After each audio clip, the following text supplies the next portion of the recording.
থাকুক। প্রিয় ভাইরা, আমার সবচেয়ে প্রিয় একটা কাহিনী সহিহ বুখারী মুসলিম হাদিস গ্রন্থগুলোতে আছে। আপনি জানেন এক ব্যক্তি 99 জন মানুষকে হত্যা করেছে। হত্যা করার পর তারপরে তার অন্তরে ভয় তৈরি হলো, আমি মুক্তি পাবো কিনা, আমার ক্ষমা পাওয়ার উপায় কি, তাওবা করার উপায় কি। তিনি একজন বুজুর্গের কাছে গেলেন, তাকে জিজ্ঞেস করলেন যে আমার ক্ষমা পাওয়ার উপায় কি, তুমি 99 জন মানুষকে হত্যা করেছো, তোমার ক্ষমা পাওয়ার কোনো উপায় নাই, তুমি জাহান্নামে যাবা। এ ব্যক্তি নিরাশ হয়ে গেল, তাইলে তাকে দিয়ে লাভ কি, তাকে হত্যা করে ফেলবো। এই যে বুজুর্গ দিনদার আমাদের দেশের, যাদেরকে আমরা খুবই আল্লাহওয়ালা জাহেদ আবেদ এরকম বলি, এরকম মানুষ এই ওনাকে হত্যা করে 100 জন পূর্ণ করলো। এটা বনী ইসরায়েলের একজনের কথা। অতঃপর তিনি গেলেন একজন আলেমের কাছে, যিনি আল্লাহকে সত্যি করতে চেনেন। তাকে বললেন যে ভাই, আমাকে একটু বলুন যে শেখ, আমি কিভাবে বাঁচবো, আমার তওবা করার উপায় কি।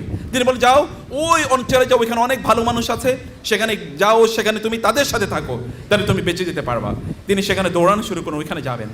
প্রতিমধ্যে তার মৃত্যু চলে আসলো, মালাকুল মউত তার কাছে আসলেন, তার মৃত্যু হলো। এবার তার মৃত্যু যখন হচ্ছে, সে বুঝতে পারছিল, সে হামাগুড়ি দিয়ে আরেকটু সামনে যাওয়ার চেষ্টা করছিল, আরেকটু হামাগুড়ি দিয়ে সামনে যাওয়ার চেষ্টা করছিল, তার মৃত্যু হলো। ফেরেশতাদের মধ্যে এবার বিতর্ক তৈরি হলো, এই লোকটা জাহান্নামে যাবে কিনা জান্নাতে যাবে, তার রূহটা এটাকে ইল্লিনে যাবে নাকি সিজ্জিনে যাবে। আল্লাহ সুবহানাহু ওয়া তাআলা ফেরেশতাদেরকে বললেন, যাও তোমরা গিয়ে দেখো সে যে অঞ্চলে যাচ্ছিল সেই অঞ্চলের দিকে এগিয়ে গিয়েছে নাকি যেই পাপের অঞ্চল থেকে সে এসছে এই দিকে সে এগিয়ে আছে। তুমি মাপো কোন দিকে, সমান্তরালে যদি দেখো সমান করে কোন দিকে এগিয়ে আছে, যদি ওই দিকে একটু এগিয়ে থাকে তাহলে সে জান্নাতি, আর যদি এইদিকে পিছিয়ে থাকে তাহলে সে জাহান্নামী। এর মধ্যে আল্লাহ সুবহানাহু ওয়া তাআলা জমিনকে বললেন, জমিন তুমি প্রশস্ত হয়ে যাও, এই লোকটা যেই দিকে এগিয়ে যাচ্ছিল ওই জায়গাটা তুমি একটু বাড়িয়ে দাও, আর যেখান থেকে সে এসেছিল ওই জায়গাটা তুমি একটু কমিয়ে দাও। জমিনটা এরকম হয়ে গেল। ফেরেশতারা আসলো, মেপে দেখলো যেই দিকে যাচ্ছিল ভালো হওয়ার জন্য ওই দিকটা একটু বেশি, মানে ওইখানে এখন জায়গা তুলনামূলক কম, অর্থাৎ তিনি এগিয়ে গেছেন বেশি। ফেরেশতারা সিদ্ধান্ত নেন আল্লাহ সুবহানাহু ওয়া তাআলা দেওয়ার সিদ্ধান্ত অনুসারে লোকটার তার রূহ যাবে এবার ইল্লিনে। আল্লাহ সুবহানাহু ওয়া তাআলা এই ব্যক্তির কিসের দিকে তাকিয়েছেন? 100 মানুষকে হত্যা করেছে সেদিকে না, তার অন্তরের দিকে তাকিয়েছেন। এরকম একটা অন্তরের মালিক আমরা কেন হব না? এরকম একটা এলিট অন্তরের মালিক কেন আমরা হব না? কেমন আমরা এমন একটা অন্তরের মালিক হই যে অন্তরটা আমাদেরকে নষ্ট করে দেয়, যে অন্তরটা আমাদেরকে ধ্বংস করে দেবে। শয়তান করে কি বলেন তো? শয়তান সত্যিকার অর্থে আমাদের অন্তরই তো ধোঁকা দেয়। আল্লাযী ইউওয়াসওয়িসু ফি সুদুরিন নাস, আল খান্নাস মিন ওয়াসওয়াসিল খান্নাস। আমরা আল্লাহ তাআলার কাছে কুল আউযু বিন্নাস মালিকিন নাস ইলাহিন নাস মিন শাররিল ওয়াসওয়াসিল খান্নাস। খান্নাস মানে হচ্ছে সে আমাদের অন্তরে ধোঁকা দিয়ে তারপর এখান থেকে পালিয়ে চলে যায়। আল্লাযী ইউওয়াসওয়িসু ফি সুদুরিন নাস। শয়তান জানে আমাদের সবচেয়ে দামি অংশ রয়েছে আমাদের অন্তর। বিশ্বাস করুন, আপনার শরীরের সবচেয়ে দামি, হীরার চেয়েও দামি অংশটার নাম হচ্ছে অন্তর। শয়তান জানে ওইটাকে যদি নষ্ট করে দেওয়া যায় তাহলে এই ব্যক্তির শরীরে যতই হিজাব থাকুক, যতই নেকাব থাকুক, যতই এখানে পর্দা থাকুক, অথবা যতই ইসলামের কথিত সিম্বলগুলো তার এখানে থাকুক না কেন, এগুলো তাকে বাঁচাতে পারবে না। তাকে একমাত্র বাঁচাতে পারে তার অন্তর। অতএব অন্তরটা ধ্বংস করে দেওয়া হবে। অন্তরটা ধ্বংস করে দেওয়ার জন্যে তখন শয়তান সকল ধরনের আয়োজন করে, সকল ধরনের কাজ করে। আপনি হয়তো মনে করেন, আমরা হয়তো মনে করি যে আমাদের অন্তরগুলো তো খুবই ভালো। কখন ভালো, কীভাবে ভালো, এটা আমাদেরকে বুঝতে হবে।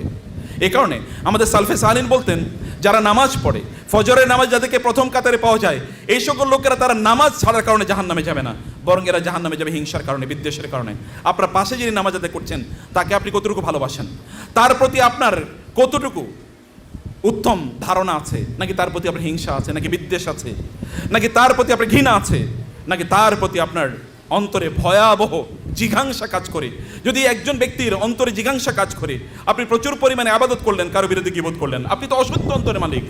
কলবিন মারিদিন ফি কুলুবিহিম মারাদুন, তার কলবুন সাকিম, তখন তার অন্তরটা তো আসলে অসুস্থ একটা অন্তর।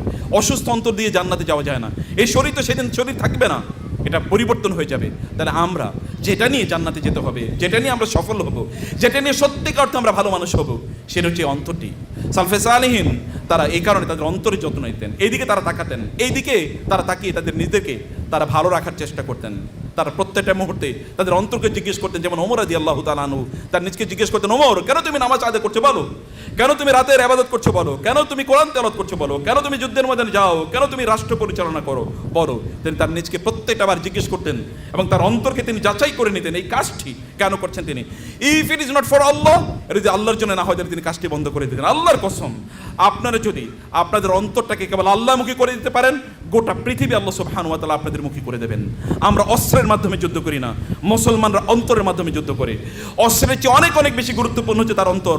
আল্লাহ সুবহানাহু ওয়া তাআলা কোরআনে এই কথা বলেন নাই, ওয়াদাল্লাহুল্লাযীনা আমানু মিনকুম ওয়া আমিলুস সালিহাতি লা ইস্তাখলিফান্নাহুম ফিল আরদি কামা ইস্তাখলাফাল্লাযীনা মিন ক্বাবলিহিম ওয়া লা ইউমাক্কিনান্না লাহুম দীনাহুমুল্লাযী ইরতাদা লাহুম ওয়া লা ইউবাদদিলান্নাহুম মিন বাদি খাউফিহিম আমনা ইয়াবুদুনানি লা ইউশরিকুনা বি শাইআ। দ্বীনের কাজ করেন সেটা জিজ্ঞেস করুন, কেন আপনি সালাত আদায় করেন সেটা জিজ্ঞেস করুন। যদি if it is not for Allah, আল্লাহর কসম এটা আমাদেরকে বাঁচাতে পারবে না। যদি অন্তরটা কলবে সালিম না হয়, আল্লাহর কসম এটাকে বাঁচাতে পারবে না। এই জন্যে আমাদের নবীজি সাল্লাল্লাহু আলাইহি ওয়াসাল্লাম ইয়া মুকাল্লিবাল কুলুব সবচেয়ে বেশি দোয়া করতেন। এই জন্য ইব্রাহিম আলাইহিস সালাতু ওয়াস সালাম ইল্লা মান আতাল্লাহ বিকলবিন সালিম, যে ব্যক্তি আল্লাহর কাছে কলবে সালিম নিয়ে আসবে না, সেই ব্যক্তির জন্য তিনি ভয়ঙ্কর অশনি একটি সংকেত দিয়ে গিয়েছেন এবং তার জন্য একটা ভয়াবহ অবস্থার কথা তিনি বলে গিয়েছেন। প্রিয় ভাইয়ের, এই জন্যে তাবিরা বলতেন আলেম এবং দ্বীনি কাজ যারা করেন তাদের হিসাব এবং নিকাশ কিয়ামতের দিন আল্লাহ তাআলা মূর্তি পূজারী যারা তাদের আগে আল্লাহ সুবহানাহু ওয়া তাআলা করবেন। এই কারণে সালফে সালি তারা বলতেন আত-তাআম্মুলু ফিল কলবি তিজারাতুল আযকিয়া, বরং আমাদের সবচেয়ে বুদ্ধিমান জ্ঞানী লোকেরা, বুদ্ধিজীবী কারা অনেক বেশি বই পড়লে কি বুদ্ধিজীবী? সাহাবায়ে কেরামরা কয়টা বই পড়েছেন বলেন তো? সাহাবায়ে কেরামের সিলেবাস কি ছিল? কয়টা ডিগ্রি তাদের ছিল? কতগুলো সার্টিফিকেট তারা নিয়েছেন? কতগুলো স্কিল তারা অর্জন করেছেন? খুব বেশি না, তো তাদের একটা কলবে সালিম ছিল এবং এই কারণে তারা উম্মার শ্রেষ্ঠতম মানুষ। এই জমিনে এত ভালো মানুষ আর কোনোদিন এই জমিনে চলে নাই। একজন আবু বকর রাদিয়াল্লাহু তাআলার মাঝে এবং আপনার এবং আমার মাঝে পার্থক্য কি? আবু বকর রাদিয়াল্লাহু তাআলা কি ওমর রাদিয়াল্লাহু তাআলার মতো নামাজ পড়েননি? তিনি কি খালিদ ইবনে ওয়ালিদের মতো তিনি যুদ্ধের ময়দানে যান নাই? তিনি কি মুআয ইবনে জাবালের মতো জ্ঞান অর্জন করেননি? সবই ছিল, কিন্তু কেন তিনি উম্মার একমাত্র মানুষ যার প্যারালাল এই গোটা উম্মার সকল ইবাদতকে একত্রিত করলেও করা হবে না?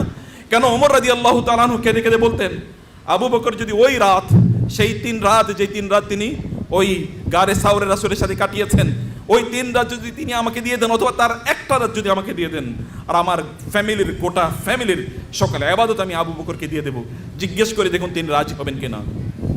কারণ কি?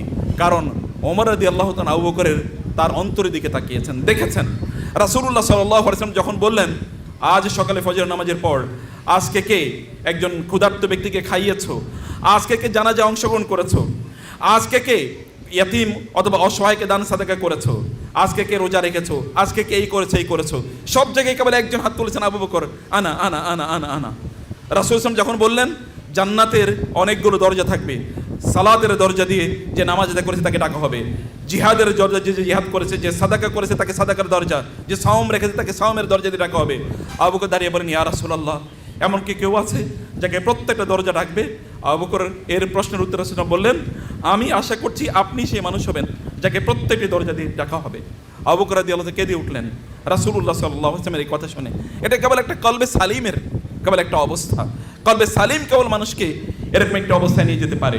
প্রিয় ভাইরা, আমরা কেবল মেশিনের নাম হয়ে যাব? আমাদের ইবাদত এবং সাহাবায়ে কেরামের ইবাদতের মধ্যে পার্থক্য কি? একই তো ইবাদত, ফরম্যাট একই রয়ে গেছে। আমরা একটা মেশিনের মধ্যে যখন কোনো কিছু ঢুকেই দেই তখন একটা প্রোডাক্ট আকারে সেখানে বের হয়। সাহাবায়ে কেরামের অন্তরটা মেশিনের মতো ছিল না, কেবল মেকানিক্যাল লাইফ তারা যাপন করেন নাই। আমরা মসজিদে যাই মেকানিক্যাল লাইফ, আমরা কোনো আয়োজনে আসি এটা একটা মেকানিক্যাল অংশগ্রহণ আমাদের, সেখানে আমাদের অন্তর থাকে না, আমাদের অন্তর অন্য জায়গায় থাকে, আমাদের হৃদয়ে কোনো অনুভব তৈরি হয় না, আমাদের হৃদয়ে কোনো ধরনের প্রকম্পন তৈরি হয় না। অথচ আল্লাহ তাআলা বলেছেন আল্লাযীনা ইযা যুকিরাল্লাহু ওয়াজিলাত কুলুবুহুম ওয়া ইযা তুলিয়াত আলাইহিম আয়াতুহু যাদাতহুম ঈমান। আল্লাহর কসম, আপনাদের ঈমান পরীক্ষা করার জন্য কোনো ল্যাবরেটরিতে যাওয়ার দরকার নাই, কোনো মেটাল ডিটেক্টরের প্রয়োজন নাই। যখন আপনার আল্লাহর নাম যখন আপনার সামনে উচ্চারণ করা হয়, কেবল হৃদয়ে একটু হাতটা দিয়ে দেখুন তো এখানে কম্পন তৈরি হয় কিনা। যদি কম্পন তৈরি না হয় তাহলে নিশ্চিত থাকুন ঈমান নাই এখানে, অন্য কিছু থাকতে পারে, ঈমান নাই। কারণ আল্লাহ বলেছেন ইন্নামাল মুমিনুনা আল্লাযীনা ইযা যুকিরাল্লাহু ওয়াজিলাত কুলুবুহুম। ঈমানদার হচ্ছে তারাই যখন আল্লাহর নাম তাদের সামনে উচ্চারণ করা হয় তাদের অন্তরগুলো কেঁপে ওঠে। ওয়া ইযা তুলিয়াত আলাইহিম আয়াতুহু যাদাতহুম ঈমানা। আল্লাহর আয়াতগুলো যখন তাদের সামনে তেলাওয়াত করা হয় তখন তাদের ঈমান বাড়ে। আপনি বলুন তো, আমরা আমাদের নিজেদেরকে আয়নার সামনে দাঁড়া করাই, আমরা ঘরগুলো বন্ধ করে দরজাগুলো বন্ধ করে একবার জিজ্ঞেস করি যে আমার ঈমান বেড়েছে কিনা। আমার নিজের মেটাল ঈমান ডিটেক্টর নিয়ে আমাদের নিজেকে আমরা একবার জিজ্ঞেস করে দেখি যে সত্যিকার ঈমান বেড়েছে কিনা। আসলে রাসূলুল্লাহ সাল্লাল্লাহু আলাইহি ওয়াসাল্লাম তাকওয়া ঈমান এর ব্যাপারে কোন দিকে ইঙ্গিত করেছেন? ইঙ্গিত করেছেন এখানে আত্তাকওয়া হাহুনা, আত্তাকওয়া হাহুনা, আত্তাকওয়া হাহুনা। তিনি কি বলেন নাই যে এখানে তাকওয়া, এখানে তাকওয়া, এখানে তাকওয়া? তাকওয়া তো এই জায়গায় প্রিয় ভাইরা, তাকওয়া আমাদের চেহারায় নাই, তাকওয়া আমাদের দাড়িতে নাই, আমাদের টুপিতে নাই, আমাদের লম্বা জুব্বাতে নাই, তাকওয়া আমাদের পোশাকে নাই। আমরা কেবল পোশাকের মধ্যে তাকওয়া, কেবল আমাদের আচরণের মধ্যে, অথবা কেবল রিচুয়ালের মধ্যে আমরা তাকওয়া খুঁজে নেয়ার চেষ্টা করি, কেবল নামাজে অথবা মসজিদে অথবা দিনে কথিত কিছু কাজের মধ্যে আমরা তাকওয়া খোঁজার চেষ্টা করি। না, তাকওয়া আরও ডিপার জিনিস, তাকওয়া আরও গভীর জিনিস। সালফে সালেহিন তারা তাকওয়া খুঁজতেন রাতের অন্ধকারে। যখন তারা কোরআন তেলাওয়াত করতেন, কেউ যদি আসতো তখন কোরআন বন্ধ করে তারপরে হাসি, মনে হচ্ছে যে অন্য কোনো কিছু করছে, মানে কোনো একজন মানুষ এসে তাদেরকে আবাদতে দেখুক, এতটুকু পর্যন্ত তারা ভয় পেতেন। এই লোক যদি দেখে তাহলে আল্লাহ যদি কিয়ামতের দিন বলে যে তুমি তো তাকে দেখানোর জন্য আবাদত করেছো, এই ভয়ে তারা দরজা বন্ধ করে দিতেন। এই ভয়ে তিনি তার স্ত্রীর সাথে 40 বছর পর্যন্ত কাটিয়েছেন। 40 বছর তিনি তাহাজ্জুদের নামাজ আদায় করেছেন, তার স্ত্রী জানতো না, কারণ তারা কিছুটা জিনিস আল্লাহর জন্য রেখে দিয়েছেন, so that nobody knows it, যেন কিয়ামতের দিন এতটুকু নিয়ে কমপক্ষে আল্লাহ সুবহানাহু ওয়া তাআলা এর সামনে দাঁড়াতে পারেন তারা। আমাদের ইবাদতের কতটুকু আমরা আল্লাহর জন্য করছি, আমরা দরজা বন্ধ করে ইবাদত করি কিনা, নাকি মানুষের সামনে আমরা ইবাদত করি। আমাদের চোখে যখন আমরা সামনে দাঁড়াই, মানুষের সামনে দাঁড়াই, তখন আমাদের চোখ থেকে পানি পড়ে, কারণ শয়তানি সেখানে গ্লিসারিন লাগিয়ে দেয়, তখন এখান থেকে পানি পড়ে। কিন্তু নির্জনে নীরবে একাকী যখন আপনি আল্লাহর সামনে হাত তোলেন, তখন চোখ থেকে পানি পড়ে কিনা, যদি না পড়ে তাহলে বুঝতে হবে এখানে নেফাকি আছে। সাহাবায়ে কেরাম রাদিয়াল্লাহু তাআলা তাকে ভয় পেতেন না,